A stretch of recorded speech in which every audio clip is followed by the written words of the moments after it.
And today I'll be talking about white pine blister rust and other threats of white pines in California, and I'll touch in a bit on the ecology and some of the important conservation issues.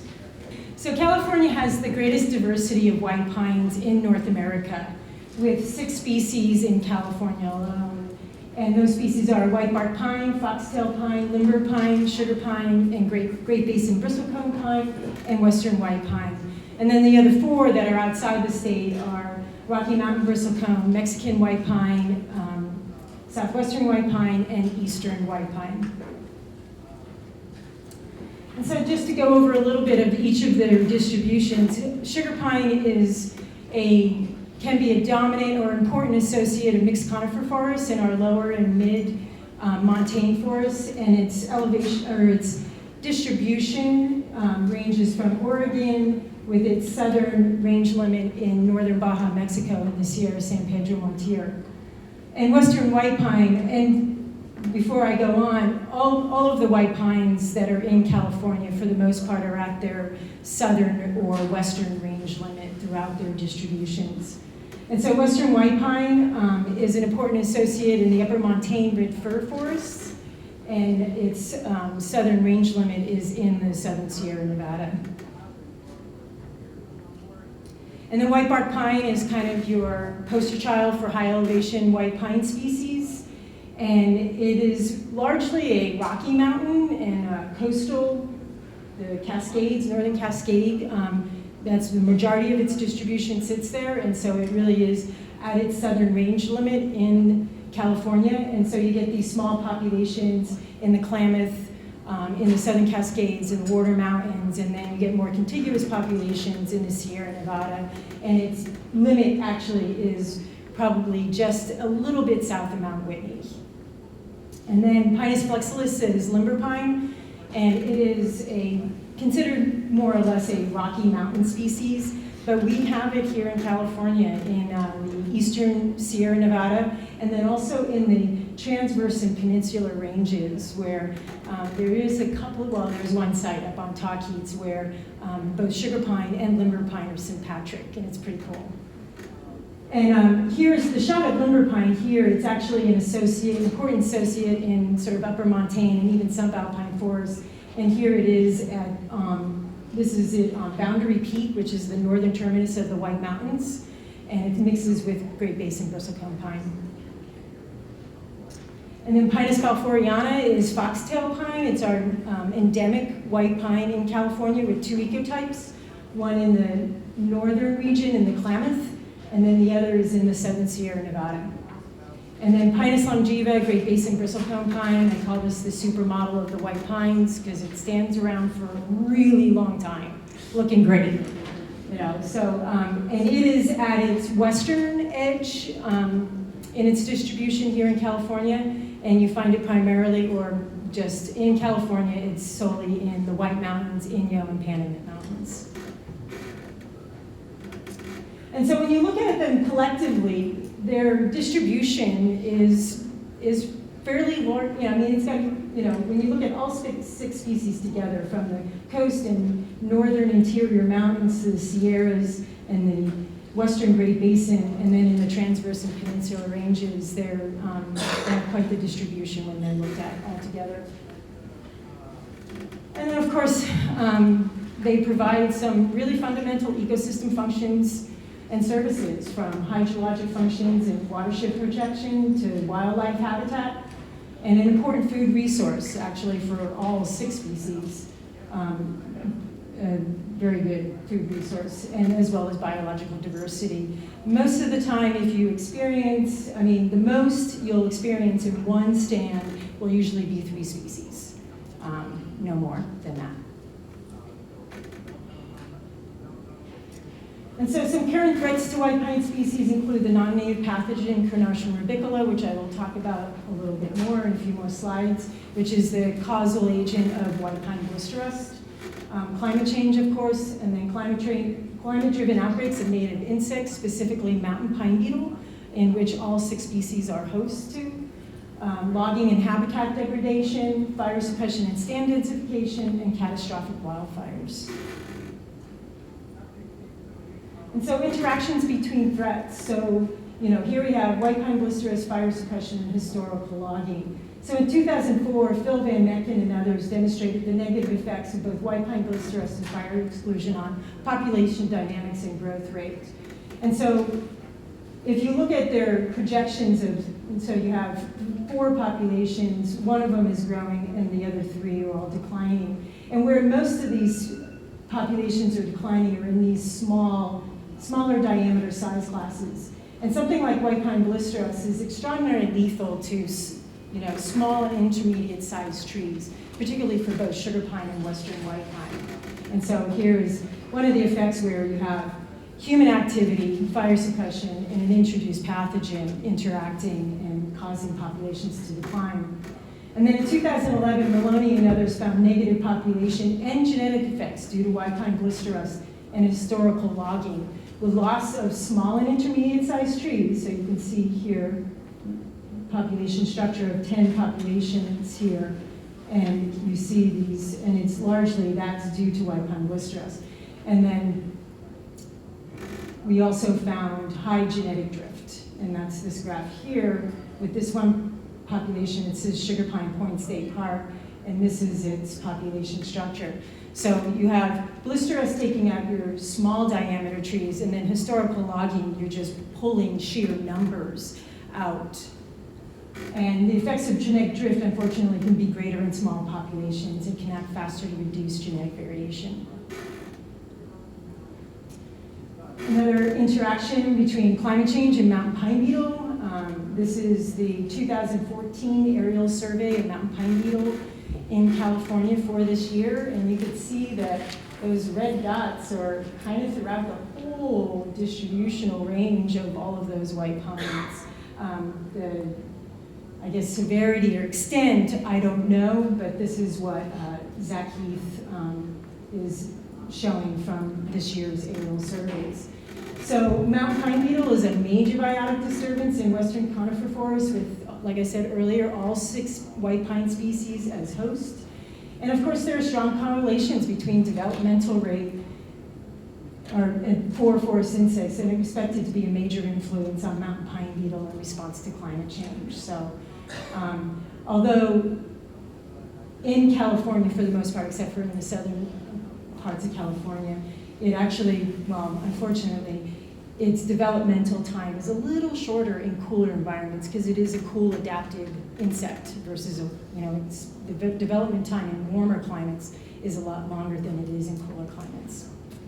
And so here is some mountain pine beetle killed white bark pine, foxtail pine, and western white pine. And so negative consequences of mortality.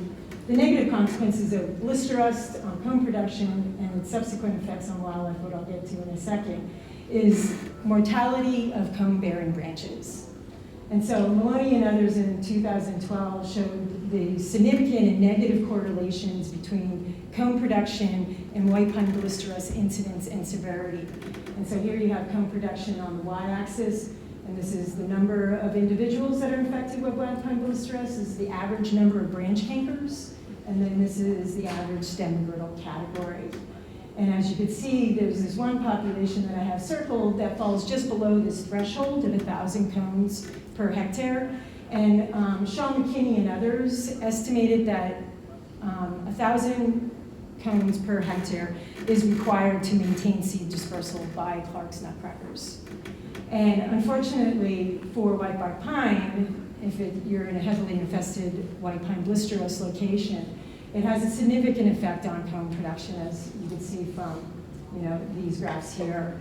And the species relies almost exclusively on Clark's nutcrackers for dispersal and subsequent regeneration. And so in this paper by Sean McKinney and others titled Invasive Pathogen Threatens Bird Pine Mutualism, Implications for Sustaining a High Elevation Ecosystem. And so essentially what you see is that you need basically moderate to high cone production to maintain seed dispersal by Clark's nutcrackers. So now I'm going to talk a little bit about the organism itself. So it was introduced, and Dave did a great intro to how organisms get around and introduced, especially exotic ones. And there were two separate introductions into North America. One is Geneva, New York, and the other was into Vancouver, British Columbia. And then they came in on infected eastern, and I'm sure probably western white pine seedlings that were originally shipped from France and Germany. And I'm not sure about the case, although I know what they do up in the northern parts in BC with their trees, but I know for sure that in the eastern US, that a lot of the white pines were actually, cut down for timbers for ships. So, then they had the Europeans, growing out these seedlings in nurseries, and then they got shipped over. And that was, the timing is about 1890, between 1890 and 1914 when those introductions were made. And just a little bit about the pathogen. It's a heteroecious rust, so it requires two hosts to complete its disease life cycle. And so it goes from your pine host to ribes or currants, and then back from currants to pine. And so this is the current distribution of Carnation rubicula in Western North America, and you can see that it is pretty extensive in the interior Rocky Mountains. It's made, obviously, its way, east, north, south from British Columbia. And here in California, the most south that we find it is around Tehachapi Pass in the Sierra Nevada. And then you can see some isolated locations here in the Jarbidge Mountains in Nevada, and then one of the more southerly locations is in New Mexico, which actually with your spore dispersal, they hypothesize in that work, I don't know if you've read that paper, that that source, or how it got infected, came from the southern Sierra Nevada. Yeah, so it has tremendous dispersal capabilities, or long distance dispersal capabilities.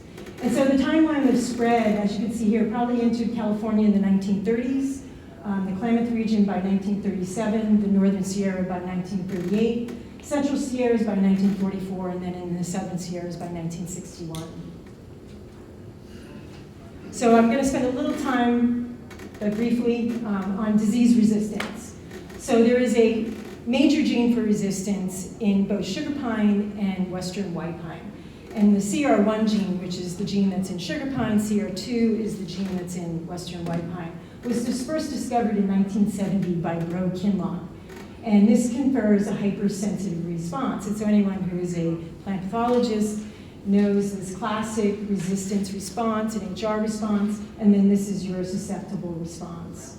And still today, these genes are the foundation for resistance to white pine blister rust in California. So hypersensitive reaction in needles are also found on limber pine, as well as southwestern white pine.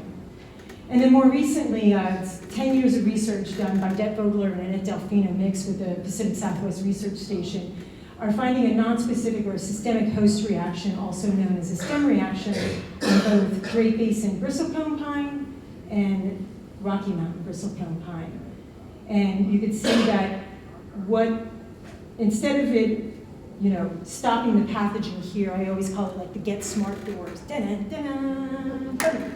That's what it does in the upper picture, but in the second one here, it obviously gets through the needles because it enters through the stomates, and it makes its way down into the stem, but then the host is walling it up in those stems. So, somewhat good news for Great Basin bristlecone pine and Rocky Mountain bristlecone. But to date, there is no HR or hypersensitive response, this reaction up here, or systemic host reaction, the reactions that we see here on either white bark pine or foxtail pine. And so to continue with this, because this has always been, and it'll probably plague me for my entire career as I work on these species, is that there is a clinal distribution of that major gene for resistance in sugar pine in California, with low frequency in the north to high frequency in the south. And this here gives you the sort of different gene frequencies from low in all white to high. And so here, this is the Los Padres, where there is sugar pine. And there's a gene frequency of CR1 there, like 8 to 10%. I mean, it's nutty. And the same with in the southern Sierra Nevada, the gene frequency is high, as well as in the transverse and peninsular ranges. So in 1992, Broke-Hinlock hypothesized that there was a historical interaction with the native Carnarchian epochs, thousands and thousands of years ago. And so yes, there is a native Carnarchian here in the West. It's Carnarchian ruscendentale, it's pinion rust. And it's native, its host is pinion, and its alternate host is the same as blister rust, it's Rides. And so here we have Carnarchian rubigula, exotic, infects white pines, same alternate host, Rides. And so if you look at this map, you have the white pine distributions with that gene frequency, but here in green is Pinus monophyla's pinion blister rust, its distribution here in California. And if we went back to that disease, or the disease map is right here. So where there's no disease is in that whole area where you have Pinus monophyla, or at least where they are sympatric or used to probably be sympatric in the past. So this is my last slide, and gene conservation is a fundamental conservation activity to preserve genetic resources and biodiversity, and it's something that I'm actually engaged in and involved in with the Forest Service, is doing these collections from these white pines. And it's an invaluable resource for both restoration and reforestation, and it's the starting point for many other conservation activities such as disease screening, resistance screening and evaluations, genetic studies, common garden, and progeny tests. And then if anyone's ever interested in any sort of restoration or reforestation projects, or even any of these other conservation activities, these are great seed resources for white pines. It's the USDA Forest Service, the Regional Seed Bank, which is in Placerville, and then also colleagues who've been collecting seeds for years and even beyond the ones that are working there now at the Pacific Southwest Research Station, the Institute of Forest Genetics. And then a lot of this is also going into long-term storage in Fort Collins at the National Center for Genetic Resources. I call it the Fort Knox of germplasm. Thank you.